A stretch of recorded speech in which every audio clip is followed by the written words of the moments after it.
Hi guys, welcome back for another video. I cannot believe that 2024 is almost here and 2023 is almost over.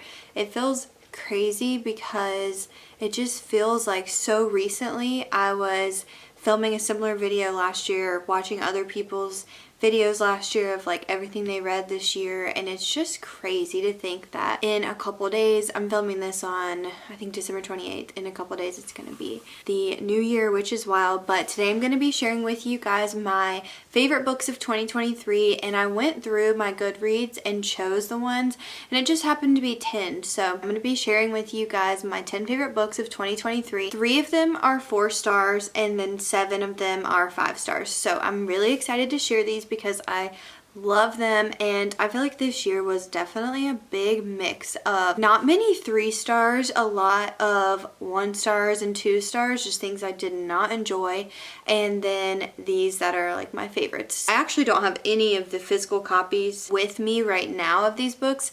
I read some of the physical copies, but most of them I just read on my Kindle or borrowed for someone else, so I'm just gonna put the picture here. So I'm gonna start off with the 4 stars. The first one on my list is The Ruthless Elimination of Hurry by John Mark Comer. This is a Christian book, but even if you are not a Christian, I feel like it would be so valuable to read because he just talks about eliminating hurry in our lives in such a practical way, and he gives like 20 different things you can do at the end of the book to start today. I mean, it is just so good and so rich, but honestly, I feel like with a lot of Christian books, it can just be like anecdote after anecdote proving the same point over, just super boring. So I was really not looking forward to reading this, but it was highly recommended to me. There's like a intermission section in the middle of the book. I don't have the physical copy, but I borrowed it from a friend, but it's like black pages in the middle, and I would recommend just like skipping the first half and starting at the intermission and then going from there, because the first half basically just says like why the United States culture is so hurried and that we need to change, and then the second half shows you how to change. So that's what I recommend doing, but it's so good and so valuable, and genuinely I feel like has changed my life. Number 2 on my list is Better Than the Movies by Lynn Painter. This book is so cute. It's a rom-com. Honestly, a lot of rom-coms have either been DNFs or 1 stars for me because I feel like they can just be so cheesy and like follow the same blueprint as every other rom-com, but this one I thought was really cute. The reason it's 4 stars and not 5 is I did absolutely love it, but I felt like the first 50 to 60% was a little slow, but then the last 40% just picks up, and I just remember being so giddy, and I just loved the romance. And it's also a YA book with no spice, so I really appreciated that, but it's so cute. I highly recommend reading it. I am surprised by this one, but book number 3 is Carrie Soto is Back by Taylor Jenkins Reid.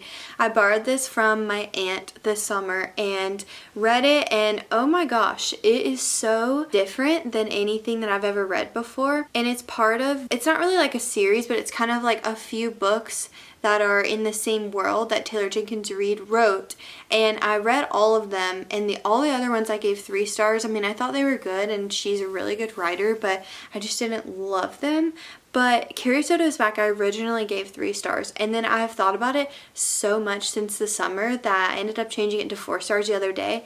And then when I was looking through my books that I've read this year to choose ones for this video, I just felt like Carrie Soto is Back deserved to be on the list. Basically, the book is about tennis, and I have no interest in tennis, but it's about tennis, and so Carrie Soto was like a world record holder, and she has since retired in her tennis career, and now there's someone who is really good and is coming after her record. And so she wants to come out of retirement and take back what's hers, and then you just kind of get the story of her life and how her dad trained her. Carrie Soto is unlike any main character I've ever read. Like, she is just so arrogant and confident and kind of mean and rude and not very friendly. Her character is just so well written. Okay, on to the 5-star books. So these are like in no particular order.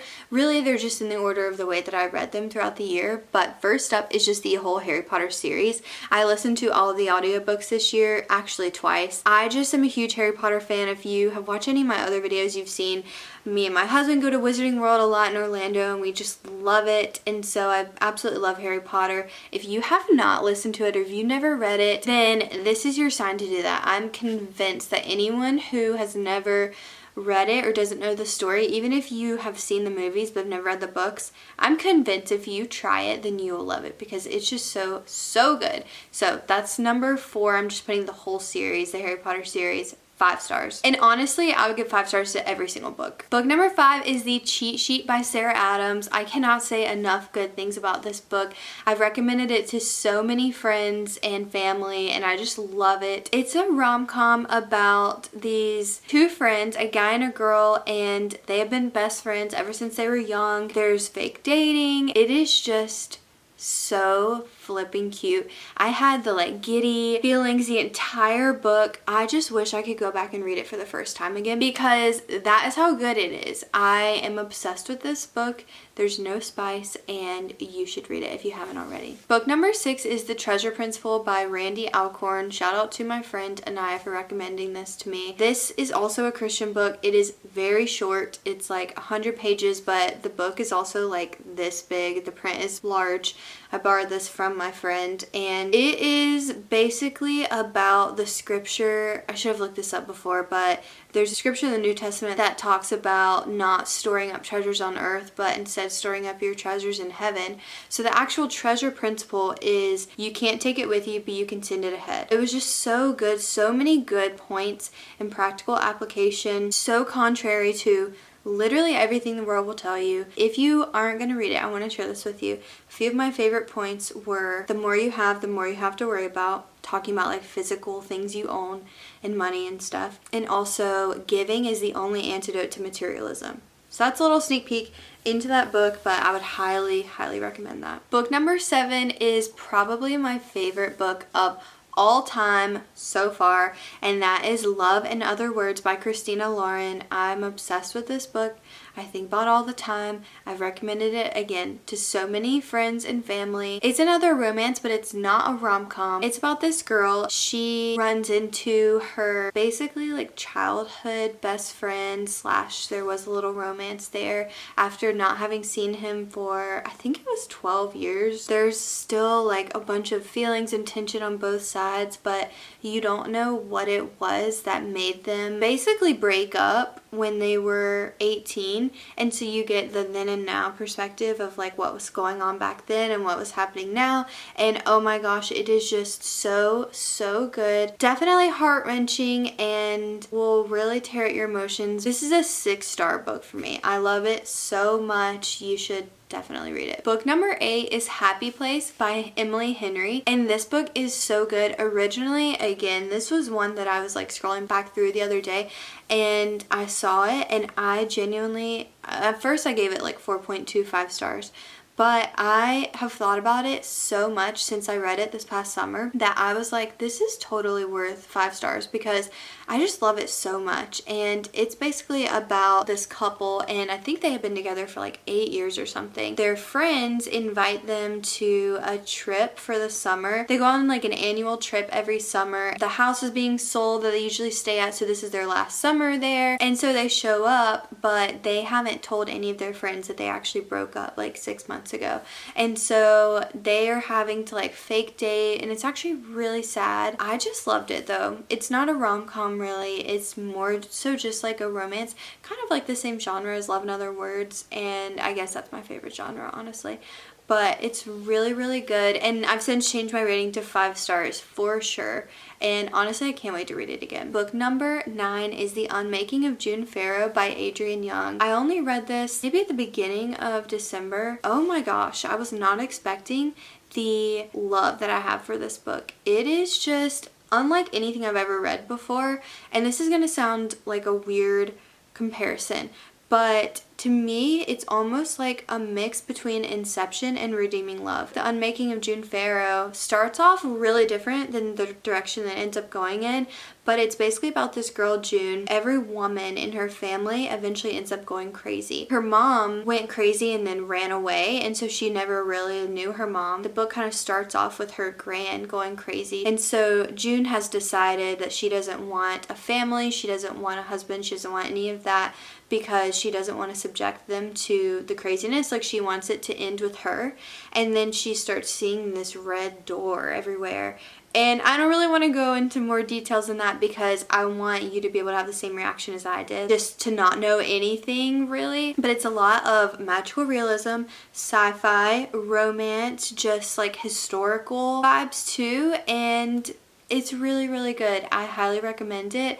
And if you do end up reading that, let me know your thoughts, because I don't know anyone else of my friends who has read it, so I would love to hear your thoughts. Book number 10 is a reread, but it is The Freedom of Self-Forgetfulness by Tim Keller. This is another Christian book. Basically, it is just about how there's so much freedom in forgetting yourself. And so it talks about gospel humility, and Jesus' humility is not thinking less of yourself, it's thinking of yourself less. So just like thinking of yourself less often. One of my friends in college gave it to me to read, and it has utterly changed my life. I just wanted to reread it because I wanted a refresher. It's been a couple years since I've read it, and it's still a 5-star read, and it is so tiny. I just gave it to my friend, or else I would show it to you guys, but it is like this big. It's like 40 pages or something. It would take you like 30 to 40 minutes depending on how fast you read. The font is huge. It is so good, so powerful, so life-changing. The 3 books that I've mentioned in this video that are Christian books, really, like I said, I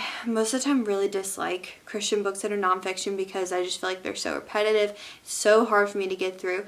But those 3 are the only 3 I would recommend. They're so good and truly have changed my life. So anyway, that is it for my favorite books of 2023. I hope that you enjoyed this video and that you got some good recommendations. Let me know what you guys think if you read these, or if you have read them, let me know your thoughts too. And if you guys have any book recommendations for me for 2024, then let me know, because I would love to add some to my TBR. But thank you guys so much for being here. I hope that you're having a wonderful end to your 2023 or start to your 2024, depending on when you're watching this video. I would love for you to go ahead and like this video if you enjoyed it, subscribe, and I will see you guys in my next one. Bye!